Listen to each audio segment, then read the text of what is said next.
آج کل معاشرے میں بہت زیادہ ہے، نظر لگ گئی ہے، عمل بد ہو گیا، فلاں نے جادو کروا دیا، جنات آ گئے ہیں، جنات نے معدے کو پکڑ لیا، گردوں کو پکڑ لیا، پکڑتے ہیں۔ بالعموم جو بیماریاں ڈاکٹروں کو سمجھ نہیں آ رہی ہوتی وہ جناتی بیماریاں ہوتی ہیں، جتنا مرضی پرانا جادو ہو۔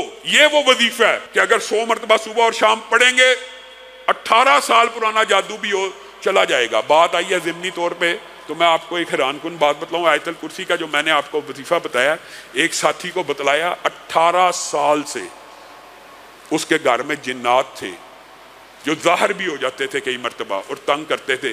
313 مرتبہ اس نے آیت الکرسی پڑھنا شروع کی، اس کے بعد جن گھر میں داخل نہیں ہو سکا۔ اور اس کے جو اجر و ثواب اور مناقب ہے، اسی طرح یہ لا الہ الا اللہ وحدہ لا شریک لہ لہ الملک ولہ الحمد وہو علی کل شیء قدیر، اس کے یہ تو جنات سے اور جادو سے حفاظت کے لیے صبح شام ہے نا، لیکن کیا یہ صرف جادو اور جنات سے حفاظت کرتا ہے؟ رسول اللہ صلی اللہ علیہ وسلم پہلی حدیث میں کیا کہا؟ 100 مرتبہ پڑھنے والے کو 10 اسماعیل کے، اسماعیل کون ہیں؟ پیغمبر ہیں، جد امجد ہیں، ابراہیم کے بیٹے ہیں، جن سے اللہ رب العزت نے خانہ کعبہ کی تعمیر نو کا کام لیا، اتنا جلیل القدر پیغمبر، اس کی اولاد کے اگر 10 بیٹے غلام بن جائیں تو ان کو آزاد کرانے کا ثواب ہے 100 مرتبہ پڑھنے سے۔ پھر اللہ رب العزت نے اخلاص کی بنیاد پہ، بعض محدثین نے لکھا یہ اخلاص نیت کا اضافہ ہے، یا تخفیف کی بنیاد کے اوپر آسانی کی، اور کیا کہا؟ جو 10 مرتبہ پڑھتا ہے، یعنی اس کا اجر مزید بڑھا دیا۔ جو 10 مرتبہ پڑھتا ہے اس کو 4 اسماعیل کی اولاد میں سے گردنیں آزاد کرنے کا ثواب ہے۔ اور پھر اللہ رب العزت نے نبی کریم کے ذریعے اس کے ثواب کو مزید بڑھایا کہ شاید کوئی بندے ایسے ہوں جو 100 مرتبہ نہ پڑھ 10 مرتبہ نہ پڑھ سکیں، تو 1 مرتبہ پڑھنے سے بھی 1 گردن کی آزادی کا ثواب مل جاتا ہے۔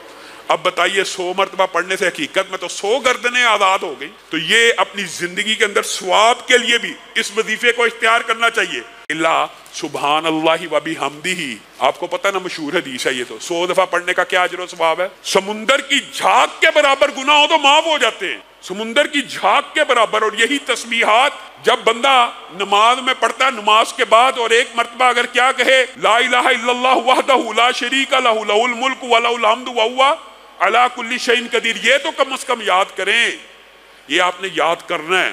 اس کے بارے میں بھی کیا حدیث ہے کہ سمندر کے جھاگ کے برابر گناہوں معاف ہو جاتے ہیں۔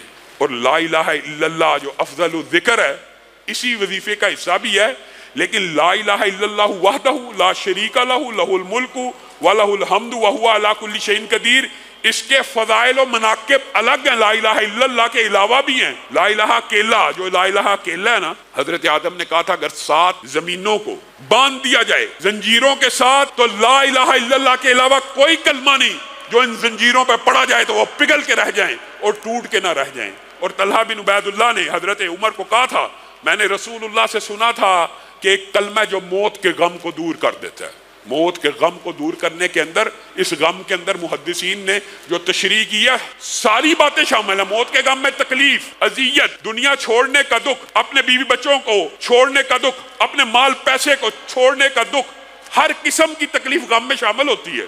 میں نے سوچا کہ میں رسول اللہ سے پوچھ لوں گا، لیکن رسول اللہ دنیا سے چلے گئے۔ حضرت عمر مسکرانا شروع ہو گئے، مجھے اس کلمے کا پتہ ہے، مجھے اس کلمے کا پتہ ہے۔ طلحہ کہنے لگے پھر بتا دیجئے، تو حضرت عمر نے کہا لا الہ الا اللہ کے علاوہ کوئی کلمہ نہیں جو موت کے غموں کو بھی دور کر دیتا ہے۔ لا الہ کا کلمہ چھوٹا کلمہ نہیں ہے، یہ لا الہ الا اللہ کا کلمہ جو ہے اگر وقت وفات انسان کے منہ سے جاری ہو جائے، رسول اللہ صلی اللہ علیہ وسلم نے کہا جس کا آخری کلام لا الہ الا اللہ وہ جنت میں داخل ہوگا۔ اسی کا جو بڑا وظیفہ ہے لا الہ الا اللہ وحدہ لا شریک لہ لہ الملک ولہ الحمد وہو علی کل شیء قدیر۔ اب یہ جو میں نے پہلا آپ کو وظیفہ بتایا سبحان اللہ والحمد للہ ولا الہ الا اللہ واللہ اکبر ولا حول ولا قوت الا باللہ، اس کے بعد کیا کہنا اللہم اغفر لی وارحمنی وارزقنی، یہ کتنی مرتبہ پڑھنا ہے؟ روزانہ اپنی لائف کے اندر یہ روٹین بنا لیں، آپ کو میں گارنٹی دیتا ہوں یہ جمیع امراض، جمیع مشکلات، جمیع حاجات کے اندر آپ کو فائدہ پہنچائے گا۔ صرف 100 مرتبہ پڑھ لیجئے،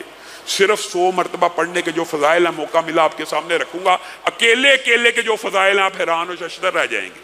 اکیلے اکیلے کے جو فضائل ہیں 100 مرتبہ پڑھنے میں کتنا ٹائم لگتا ہے؟ آپ اپنی زبان پہ ذرا رواں کریں، اللہ کے فضل و کرم سے بعض نمازی سلام پھیرتے یہ 100 مرتبہ جب یہ تسبیحات فاطمہ پڑھتے ہیں نا، میں نے دیکھا کئی مرتبہ 1 منٹ لگتا ہے اور 1 منٹ میں انسان پڑھ کے فارغ ہو جاتا ہے، زبان پہ چڑھا ہوتا ہے۔ یہ آپ 100 مرتبہ پڑھیں، اس کے اجر و ثواب کو حاصل کرے گا۔ اور دوسرا جو وظیفہ، پھر وہی بات، جادو، جنات، ثواب، اجر، نیکیوں کا سیزن ہے، وہ 100 مرتبہ صبح اور شام پڑھنا ہے۔